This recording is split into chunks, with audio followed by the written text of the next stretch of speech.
집권 여당인 민주당에서 검찰개혁의 주요 쟁점인 보안수사권을 두고 두 차례 정책의원총회를 열었음에도 결론을 내리지 못했습니다.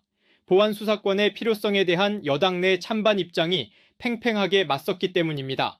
민주당 의원총회에 참석한 한 의원은 의원총회에서 보안수사권 필요성을 놓고 찬반 의견이 거의 반반이었다며 보안수사권을 예외적으로 유지해야 한다는 의견과 보안수사권 유지는 수사 기소 분리 원칙에 안 맞아 폐지해야 한다는 의견이 맞섰다고 전했습니다. 다만 이재명 대통령이 신년 기자회견에서 보안수사권을 예외적으로 인정해야 한다는 취지의 내용을 언급한 이후 열린 이번 의원총회에선 보안수사권 필요성에 공감하는 목소리가 이전에 비해 좀 더 힘을 얻는 분위기입니다. 이에 정청래 민주당 대표도 고심에 빠졌습니다. 정 대표는 그동안 당내 강경파와 강성 지지층 요구에 부응해 보안수사권의 전면 폐지를 주장해왔습니다. 당청 간 입장의 간극을 줄이기 위해 정 대표가 최근 보안수사권 대신 보안수사 요구권은 수용할 수 있다는 의사도 밝혔지만 자칫 이 대통령과 입장이 엇갈릴 수 있다는 점은 부담이 될 것으로 보입니다. 이런 상황에서 이 대통령은 수석 보좌관 회의를 주재하며 어떤 개혁 조치가 명분과 대의에 매달려 고통과 혼란만 가중시킨다면 그것은 개혁이라고 할 수 없다고 강조했습니다. 여권 내 검찰개혁 논의가 이어지는 상황에서 검찰개혁과 관련한 보안수사권 문제를 겨냥한 것이란 해석이 나옵니다. 정 대표로선 조국 혁신당과의 합당 문제뿐만 아니라 검찰개혁 추진 방식을 놓고도 딜레마에 빠진 모양새입니다. 뉴스토마토 박주용입니다. 검찰개혁의 방향도 오리무중입니다. 현재 쟁점은 두세 가지로 좁혀집니다.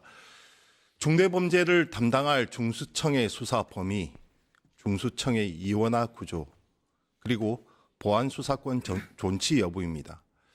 이재명 대통령은 신년 기자회견에서 검찰로부터 권력을 뺏는 것은 수단과 과정일 뿐이다. 목적은 국민 권익 구제, 인권 보호라고 얘기하면서 큰 틀에서 접근해 줄 것을 당부했습니다. 특히 보안수사권에 대해서도 예외적 인정의 필요성을 말하면서 민주당 의원들의 여론도 조금씩 방향을 달리하는 것 같습니다. 정청래 대표의 고심도 깊어질 수밖에 없는 모양인데요. 정 대표는 그간 보안수사권 폐지라는 완강한 입장을 보여왔습니다. 완벽한 검찰개혁을 바라는 강성 지지층의 여론과 수단에 집착하지 말자는 대통령 의견 사이에서 조금은 딜레마에 빠진 형국입니다. 어떻게 전개될까요?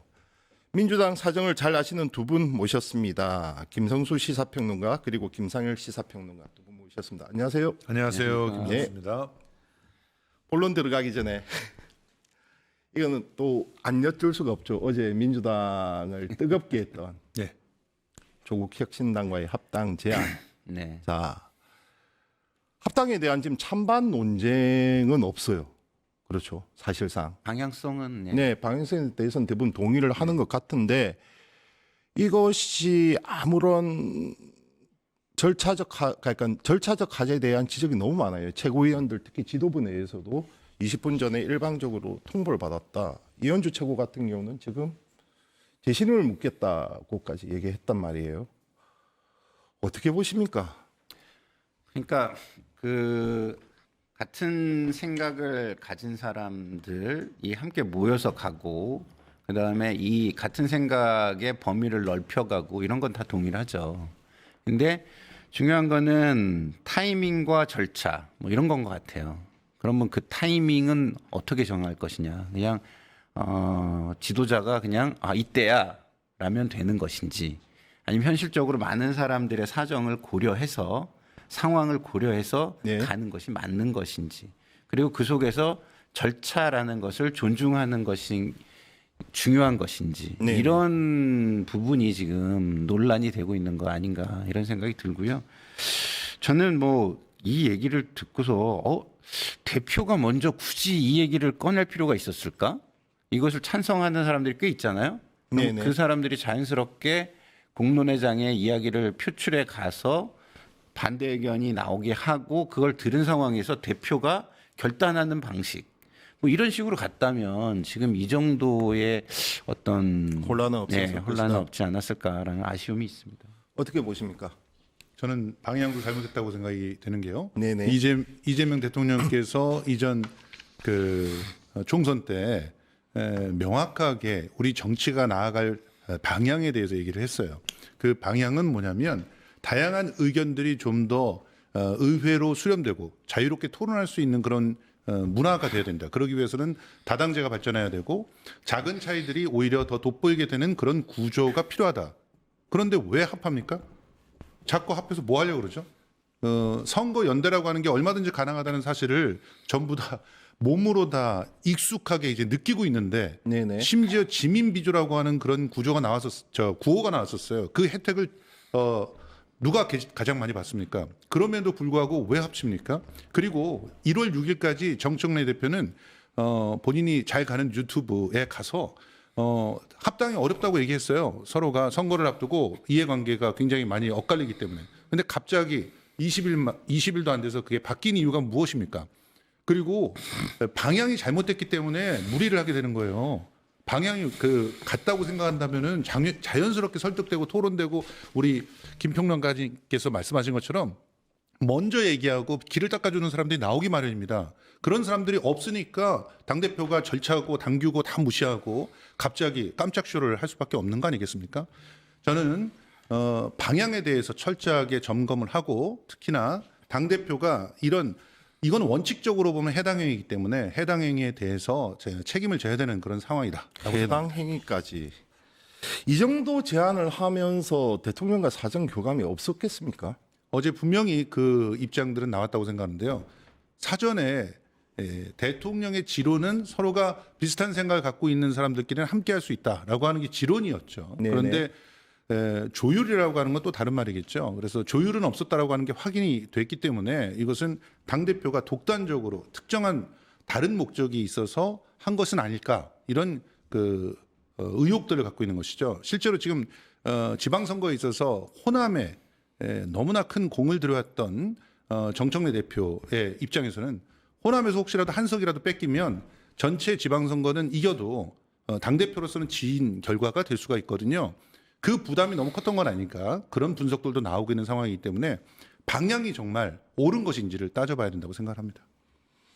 단답형으로 한번 여쭤보겠습니다. 두 분 합당될 걸로 보이십니까?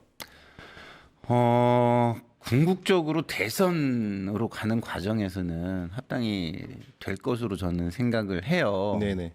그렇지만 지금 우리 김성수 평론가님이 말씀하신 다당제의 가치는 정말 우리가 앞으로 추구해 가야 될 가치거든요. 네네. 저는 합당이 안 되고 오히려 다당제의 가치를 실현할 수 있는 정당 구조로 가면 좋겠다라는 개인적인 바람은 가지고 있습니다만 권력이라는 것이 당장의 승리를 위한 공학이 크게 작용하는 구조가 있기 때문에 대선으로 가는 국면에서는 합당은 될 것 같다는 생각이 듭니다. 어떻게 전망하십니까? 저는 합당이 안 될 거라고 생각하고요. 그리고 대선을 앞두고도 합당이 안 될 것이라고 생각합니다. 왜냐하면은 민주당 내에 조국 혁신당에서 지금 주목받고 있는 대권 후보 정도의 인재가 없습니까? 그렇지 않습니다. 그렇기 때문에 원래 인재가 나타나는 것은 그 판이 깔려졌을 때 그 인재가 돋보이게끔 발굴이 되는 것이거든요. 그래서 선거라는 게 있지 않습니까? 그런데 지금은 너무 먼 이야기를 대통령이 지금 채 임기 1년도 안 됐는데 버리고 있는 이 비상식적인 일이에요. 대통령은 너무나 외로워 보이고 대통령을 정말 도와줘야 될 여당이 재구시를 하지 못하는 것으로 보입니다. 권력 노름에 취해 있는 어떤 특정 기득권들의 발상들이라고 생각하고요. 선거는 공학만으로 이루어지지 않고 정치는 알고 보면 국민들이 한다라는 말을 다시 한번 되새겼으면 좋겠습니다. 본 주제로 넘어가보죠. 네. 워낙 뜨거운 주제여서 도저히 이 주제를 계속 갖고 가고 싶은데 자, 검찰개혁 넘어가 보겠습니다. 지금 민주당 의제 정책의총 이제 두 번째 열었습니다. 대통령 신년 기자회견 다들 보셨죠? 두 분 다. 자, 신년 기자회견에서 검찰개혁 그 질문 마치 기다렸다는 듯이 얘기를 했단 말이에요. 그러면서 왜 지금 수단에 집착하느냐.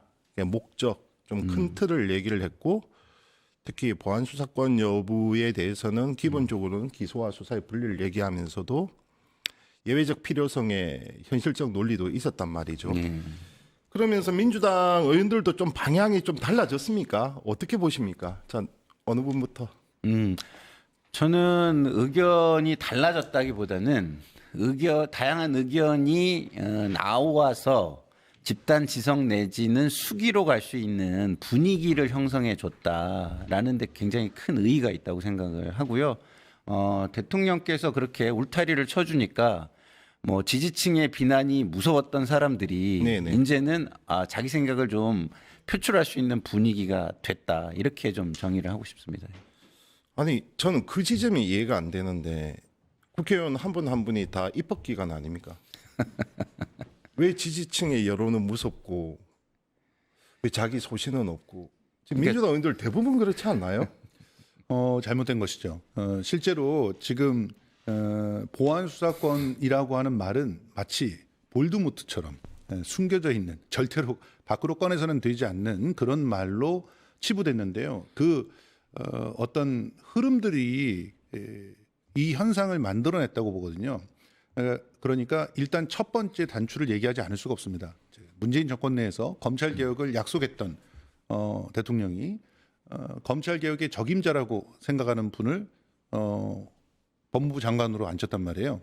그런데 법무부 장관은 검찰들의 공격을 당하면서 난도질 당했고 그 와중에서 검찰 개혁안이라고 내놓은 날은 알고 봤더니 실제로는 특수부를 더 키워주는 그런 안이었다는 것이 확인이 됐습니다. 이건 평가가 끝났다고 보거든요.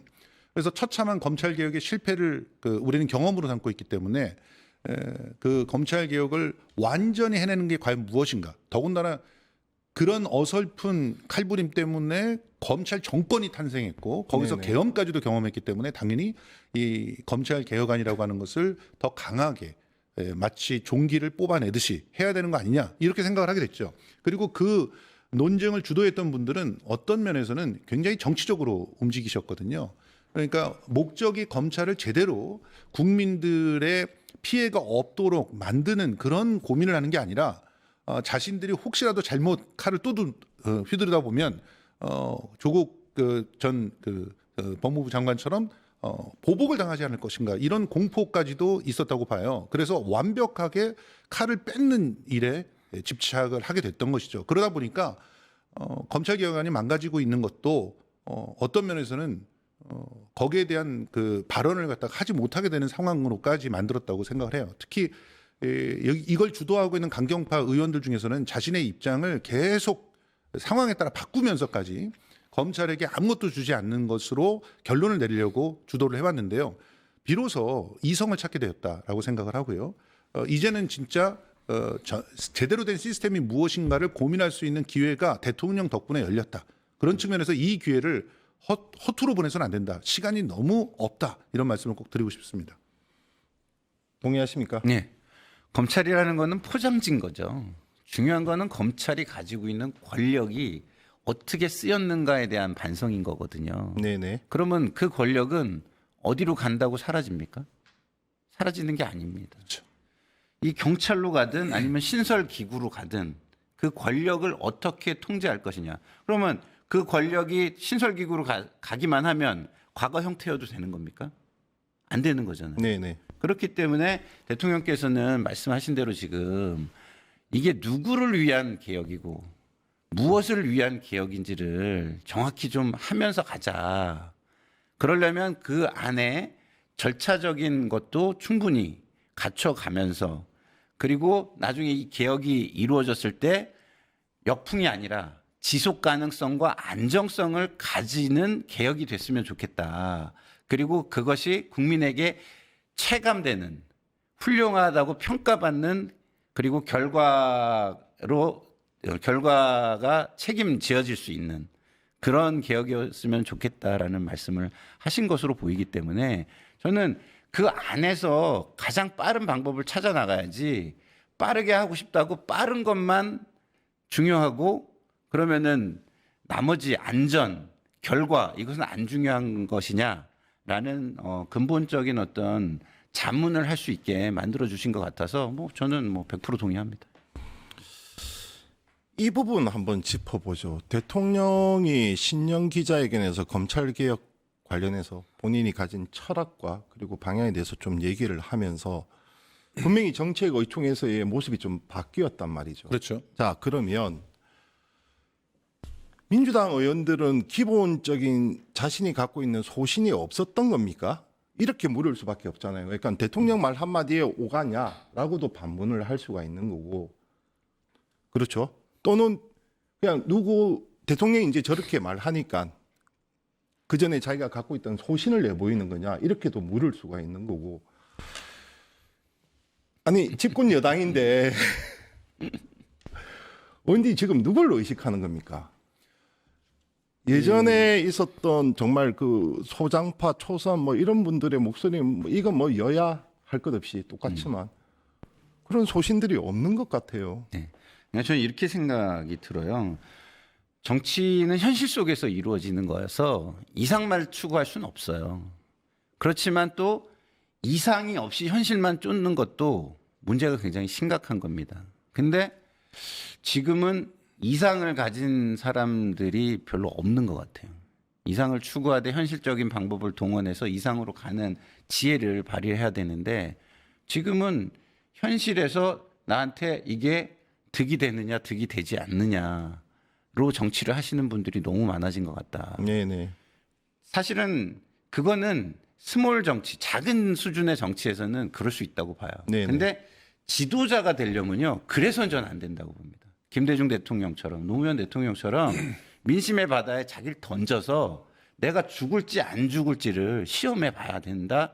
그래서 부활이 되면 큰 정치인이 되는 거고 거기서 빠져 죽으면 큰 정치인이 된 자격이 없는 것이다. 이런 생각을 해야 되는데 그런 생각을 가진 분들을 찾기가 그리 쉽지는 않다라는 생각이 저는 좀 많이 드는 상황입니다. 오락가락 민주당 의원들 어떻게 봐야 됩니까? 저는 리더십이 가장 큰 문제라고 생각을 합니다. 그러니까 민주주의자가 아니면 다양한 의견이 일단 공론회장이 펼쳐지는 것조차를 두려워해요.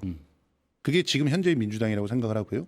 그리고 이럴 때 그러니까 리더십이 자신이 뭐 그 없다고 생각하거나 혹은 능력이 없어서 이런 걸 두려워할 때 뭐가 싹트게 되냐면 홍위병들이 태어나게 됩니다. 그러니까 강력하게 목소리를 높이는 소수가 자기 리더십을 받쳐준다고 착각을 하게 되죠. 그러면 거기에 끌려갈 수밖에 없는 거거든요. 지금 현재 상황을 보면 특히나 검찰 개혁안에 있어서 엄청나게 큰 목소리를 내고 있는 소수의 의원들과 그리고 그 의원들이 열심히 출연하고 있는 그런 어떤 매체가 결과적으로는 이 문제를 다 이끌어 왔어요.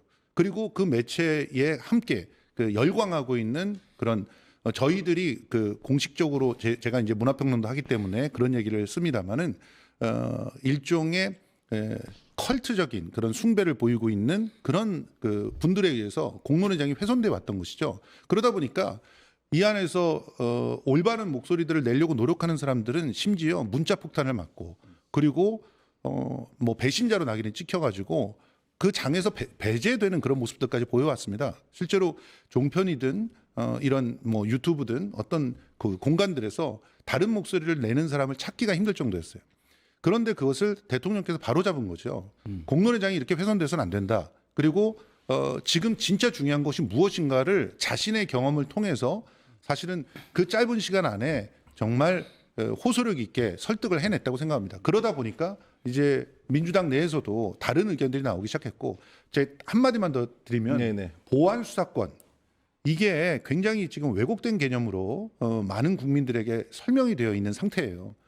예, 이전에 그 검찰은 보안 수사권을 사용을 할 때 보안 수사권만 사용하지 않았습니다. 보안 수사권이라고 이름 짓고 그 뒤에 수사 개시권과 그리고 별건 수사를 가능하게 하는 그런 작동을 해왔죠. 네네. 그런데 지금 개혁안에는 분명히 보안 수사는 보안 수사로만 이해가 되게끔 정리가 됐어요. 그래서 수사 개시권 날라갔고요. 별건 수사 할 수 없게 만들었습니다. 그런 상태에서 경찰이 수사를 갖고 오는 것에 부족함이 있을 때만 보안 수사를 할 수 있게끔 그 원래의 의미를 찾아갔거든요. 그런데도 불구하고 지금 이 사안을 일부러 거짓말을 하고 있거나 혹은 몰라서 거짓말을 하고 있는 사람들이 있다고 보고 이런 사안들이 바로 공론회장에서 바로 잡혀야 된다고. 그래서 수기에 그런 시간들이 더 필요하다 이렇게 생각을 하는 겁니다. 정청래 대표 어떻게 입장 취할 것 같습니까? 정청래 대표는 기본적으로 상당히 선명, 강경 네. 이랬죠.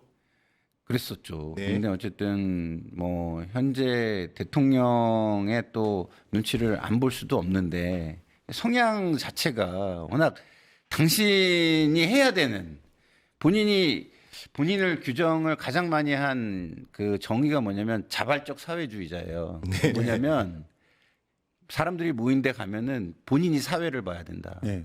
그러니까 사회주의자가 그 사회주의자가 아니라 본인이 사회를 봐야 된다는 거예요. 그러니까 본인이 주도를 해야 되는 그런 게 있는데 그걸 좀 참으시는 게 좀 저는 필요하다고 생각하는 게 지금 이재명 정권이 성공한 대통령, 성공한 정부를 우리 역사상 처음 한번 만들어 보고 싶은 그런 생각을 가지고 있잖아요. 네네.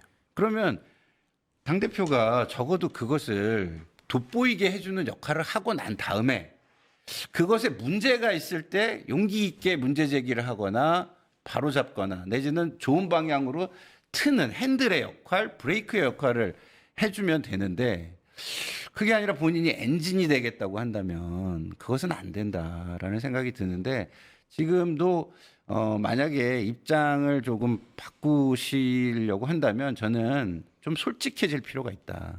솔직해지자면 그러니까 나의 생각은 무엇이다를 다 밝혀놓고 네. 거기에서 다른 의견들의 이런 부분에 대해서 내가 동의하는지 동의하지 않는지 그리고 동의한다면 과거에 내가 이런 부분을 몰랐다든지 알았다든지 이런 얘기들을 다 드러내놓고 함께 논의에 참여하는 장을 여는 것이 중요하다 이런 생각이 듭니다.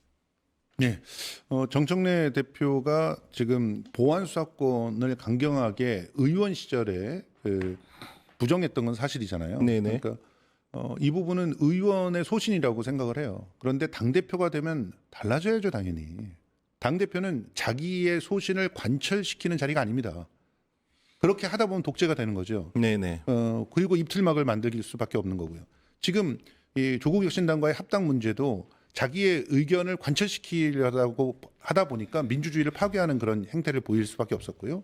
1인 1표제의 경우도 마찬가지였어요. 지금 보안 수사권도 마찬가지입니다. 아예 얘기를 못 꺼낼 정도로 자신의 생각들을 사실상 강요해 왔던 그런 모습들이 있는데 지금 이제 많은 그 가면들이 벗겨져 있는 상태입니다. 그래서 냉철하고 이성적으로 지금 국민들의 피해를 최소화하고 인권을 지켜주기 위해서 보안 수사권이 진짜 필요 없는 것인가? 특히나 제한적 보안 수사권이라고 얘기를 하셨잖아요. 대통령도 원칙적으로 보안 수사권을 공소청에게 주는 것을 바람직하다고 생각하지 않는다. 다만 경찰의 선의를 다 믿을 수 있느냐? 경찰이 불손한 발톱을 드러낸다고 할 때는 견제할 수 있는 최소한의 도구는 있어야 된다. 이 부분에 대해서 반대할 수 있는 사람이 과연 존재할까요? 그리고 보안수사 요구권이라고 하게 되면 이게 요구를 누군가가 또 결정을 해줘야 되거든요. 그 결정할 기구가 있습니까 지금? 없어요. 그럼 그 기구라도 대안을 내놔야 되는데 그 비슷한 기구가 수사심의 위원회를 만들겠다는데 우리가 위원회를 너무 잘 알지만 네네. 위원회에서 한 달에 10,000건씩을 갖다 이렇게 검토할 수 있는 그런 기구가 아니잖아요. 기껏해야 우리가 방심위 같은 데를 보더라도 한 수십 건만 올라와도 방심위 자체가 스톱이 될 정도가 되는데 그러면 이 위원회가 아닌 다른 기관을 제시를 해야 됩니다. 그런데 그런 얘기들을 하지 않고 있죠. 이 부분은 우리 국민 여러분들께서도 반드시 보셔야 될 지점이라고 생각합니다. 지금 아주 핵심적인 단어를 말씀해 주셨는데요. 견제 이겁니다. 견제. 그러니까 보안 수사권이 견제의 수단이냐 권력 행사의 수단이냐 이거를 네. 우리가 정확하게 짚어야 된다. 네. 이게 보안 수사권을 견제 수단으로서 우리가 규정하고 해야 되는 것이고 이게 권력 행사의 수단. 그러니까 내가 해서 내가 결론을 진다거나 아니면 내가 해서 다른 데까지 확대를 한다거나 좀 아까 말씀하신 별건으로 간다거나 이런 건 권력 행사의 수단이 되는 거거든요. 그래서 저는 대통령께서 말씀하신 보안 수사권은 철저하게 견제 수단으로서의 보안 수사권 이거라고 규정하고 이야기를 시작한다면 문제될 것이 없다라는 생각이 듭니다. 한마디만 더 드리면 그리고 짧게 해주십시오. 예, 네. 법 왜곡죄라고 하는 걸 우리는 언제부터 머릿속에 빼놓고 생각하시는 것 같아요. 법 왜곡죄를 제대로만 도입을 한다면요. 그 별건 수사나 수사 개시권을 주더라도 큰 어떤 부담이 없게 됩니다. 왜냐하면 자기가 잘못 법을 해석했을 때 그 책임을 갖다가 온전히 져야 되는 거잖아요. 오히려 법 왜곡죄가 생겼을 때 법조인들이 두려워하는 것은 그것 때문에 용기 있는 그런 법 적용을 못할까 두려워하는데 법 왜곡죄 같은 그런 수단들도 검찰 개혁의 한 중요한 부분을 차지한다는 그런 생각들을 하면서 이 사안을 들여다봐야 되지 않을까 생각합니다. 네, 여당이 야당 같다는 지적은 좀 많이 있어 왔습니다. 이재명 대통령도 야당 대표일 때의 모습과 지금 대통령의 모습은 다르죠. 다를 수밖에 예, 없죠. 분명히 다릅니다. 이 점을 정청래 대표가 좀 잘 봤으면 하는 바람을 전하면서 지금까지 김성수 시사평론가, 김상일 시사평론가 두 분과 함께했습니다. 두 분 감사합니다. 고맙습니다. 유튜브 구독하고 실시간 채팅과 댓글을 남기시면 매일매일 7,000TTCO를 드립니다. 참여 방법은 통통물 어플을 다운로드하고 회원가입과 로그인을 해주세요. 마이페이지에서 나의 회원 고유 번호를 복사해주세요. 유튜브 구독 후 실시간 채팅이나 댓글창에 고유 번호를 한 번만 입력하면 준비 끝! 지금 유튜브 채팅과 댓글 쓰기 참여하고 7,000TTCO 받아가세요.